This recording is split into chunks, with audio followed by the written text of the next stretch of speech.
शिव संदेश। जिस प्रकार भारतवर्ष में इस त्योहार का बहुत महत्व है, इसी प्रकार आध्यात्मिकता में शिव शंकर के महत्व को जानना अत्यंत आवश्यक है। जिस प्रकार निराकार ज्योति बिंदु शिव को ही हरेक धर्मों में अलग अलग नाम से जाना जाता है। हिंदुओं में उन्हें गॉड, ईश्वर, मुसलमान उन्हें अल्लाह या खुदा कहते हैं, क्रिश्चियन गॉड इज लाइट कहते हैं। इसी प्रकार शंकर के लिए भी हिंदू आदिदेव, मुसलमान आदम, क्रिश्चियन आदम कहते हैं।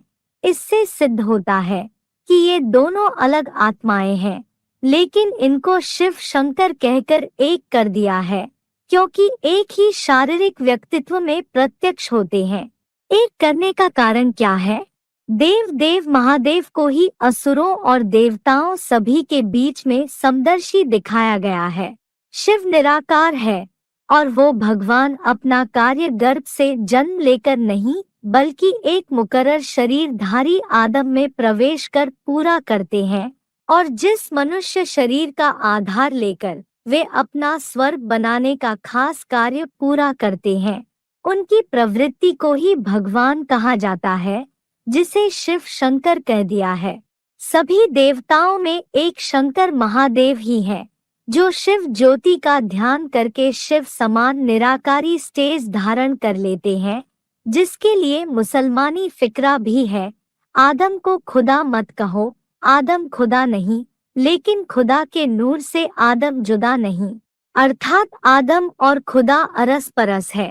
तो भगवान शिव अर्श से हर युग में नहीं आते, वे तो एक ही बार नर को पुरुषोत्तम नारायण बनाने लिए कलह युग और सतयुग के पुरुषोत्तम संगम युग पर आते हैं, अर्थात कलयुग अंत और सतयुग आदि के संगम पर आते हैं। वे एक ही बार अपने साकार स्वरूप में प्रवृत्त होकर नया धर्म, नई दुनिया, स्वर्ग हम बच्चों के लिए स्थापन करते हैं, जहाँ सिर्फ सुख और शांति ही है। भगवान की बनाई हुई यही दुनिया, यही सनातन धर्म क्रमशः सत्व रज तम वाले चारों युगों का चक्कर लगाता है।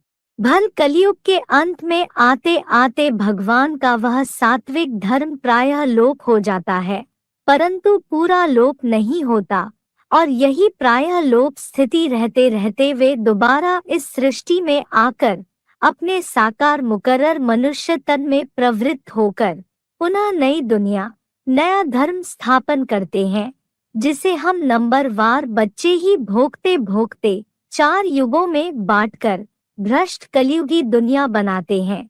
गीता में जो युगे युगे शब्द आया है, वह वास्तव में युग नहीं, बल्कि पुरुषोत्तम संगम युग में ही हर युग की शूटिंग का अंत है। सतयुग, त्रेतायुग, द्वापर युग और कलयुग, इनके पूरे एक चक्र को एक कल्प अर्थात चतुर्युगी कहा जाता है। वास्तव में परमपिता शिव साकार रूप से प्रवृत्त होकर चतुर्युगी के अंत में साकारी स्वरूप धारण करते हैं। कब? कलयुग और सतयुग के संगम समय में। तभी तो कहा जाएगा कि एकमात्र भगवान ने ही नीच ते नीच, पतित, भ्रष्टाचारी, तमो प्रधान कलयुगी दुनिया को ऊंच ते ऊंच, पावन, श्रेष्ठाचारी, सतो प्रधान सतयुगी दुनिया बनाया। इस प्रकार श्लोक संभवामि युगे युगे का अर्थ 2 युगों के बीच साबित हो जाता है।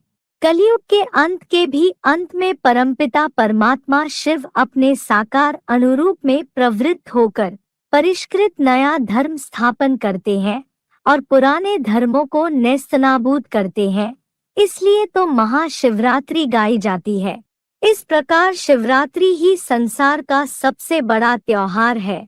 लेकिन काल का प्रभाव देखिए, आज शिवरात्रि जैसे पर्व के रहस्य को तथा इससे संबंधित विश्व के मुख्यतम वृत्तांत को, जिससे कि सभी आत्माओं की काया पलट गई थी और सारी सृष्टि का नक्शा ही पलट गया, आज कोई भी विद्वान, पंडित, आचार्य, सन्यासी या दार्शनिक नहीं जानता। आज किसी को भी ज्ञान नहीं है कि शिव का जन्म किस प्रकार, कहाँ, कब और क्यों हुआ था। शिव जयंती को शिव रात्रि ही क्यों कहते हैं, शंकर रात्रि क्यों नहीं? शिव के जन्म से अलग ब्रह्मा, विष्णु तथा शंकर का जन्म क्यों नहीं मनाया जाता और शिव का दिव्य जन्म फिर कब होगा? बल्कि आज तो मनुष्य शिव तथा शंकर की आत्माओं में भेद भी नहीं जानते और अनेक सन्यासी तथा उनके अनुयायी तो कहते हैं कि मनुष्यात्मा ही भगवान शिव है और परमात्मा शिव सर्वव्यापी है। ओम शांति।